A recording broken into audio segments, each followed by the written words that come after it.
Alright, so they announced a few new Noble Knights cards as long as one vampire card. First off, I'm going to read off the effect of Avalon in my radio voice. Target 5 Noble Knight monsters in your graveyard, including at least one Artorgus monster and one Ladsalian monster. Banish those targets, and if you do, destroy all cards on the field. Avalon on its own seems kind of like, what's the word for it? Garbage? Terrible? Not good? I mean, destroying all cards on the field is nice and all, but having 5 Noble Knight monsters in your graveyard, with 2 specific ones, seems kind of like a huge pain in the ass to do.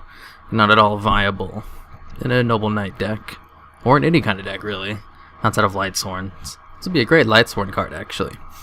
And then there's this new card they also announced as well, called the Noble Knights of the Round Table, which might actually help activate this card a little bit more better. So who knows, it might actually not be so terrible with Noble Knights of the Round Table. Actually, let me just read the effect of this one real quick. During your end phase, you can activate each of these effects up to once per turn, depending on the total number of Noble Knight cards with different names in your graveyard and or you control. 3 or more, send 1 Noble Knight card from your deck to the graveyard. 6 or more, special summon 1 Noble Knight monster from your hand. Then you can equip 1 Noble Arms equip spell card from your hand to that monster. 9 or more, target 1 Noble Knight monster in your graveyard. Add that target to your hand. 12, draw 1 card. So with Noble Knights of the Round Table, you can potentially fill up your graveyard if the duel drags out long enough. Because once you have 3 or more, because with Knights of the Round Table you don't need monsters, you can just be Noble Knight cards. And it's really easy to send other Noble Knight equip cards to the grave with Board's effect, because you can, choose 3 and send the other 2 to the grave when you choose 1. So that'll be a lot easier to use, since who doesn't use Boards? Boards, pretty sure that's his name, he's really good. So with Noble Knights of the Round Table, where you can send 1 Noble Knight card from your deck to the graveyard at the end of your turn, you could probably use Avalon, but in my professional opinion, seeing as I make decks all the time, and how I've never made a Noble Knight deck before, I can confidently say that Avalon probably won't be used. But Knights of the Round Table, maybe. Maybe. That's a hard maybe.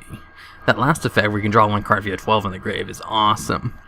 And the number 9, target 1 Noble Knight in the graveyard, add the target to your hand, that's pretty good too. The 3 or more, that's okay. The 6 or more, where you can special summon a Noble Knight and add a Noble Knight equip card from your hand to the target, it's meh. If it was from the grave, that'd be super amazing. Overpowered even. But since it's from your hand, both cards are from your hand, it's meh. So yeah, let's go into the good one, the Vampire Vamp. Once per turn, when this card or a vampire monster is normal summoned to your side of the field, you can target 1 face-up monster your opponent controls whose attack is higher than this card's. Equip it to this card. This card gains attack equal to the combined original attack of the monster equipped to it by this effect. When this card is sent to the graveyard while equipped with a card with this effect, special summon this card from the graveyard. So Vampire Vamp is actually really good. I think it's the only level 7 vampire card. So it gives them potential for level 7 plays. The thing is, it has 2,000 attack and 2,000 defense, which means it can be brought out with Pyramid Turtle very easily. And Mizuki, and that other card, Vampire Sorcerer, I think. I'm not sure. I'm going off of memory right now. I know for sure Pyramid Turtle and Mizuki work. Both of those. Well, Mizuki, you'd be stupid not to run 3 of those in a vampire deck.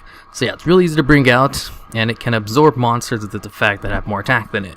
It only has 2,000 attack, so if there is a monster your opponent controls with more attack than it, you can absorb it. If not, you can just destroy it by attacking it. This card's sent to the graveyard while it has a monster absorbed, then you can special summon it from the grave, which is pretty neat. Vampire Vamp is actually really good. Way better than the other Noble Knight cards. And I'm actually kind of looking forward to Vampire Vamp. Its effect seems really cool and unique.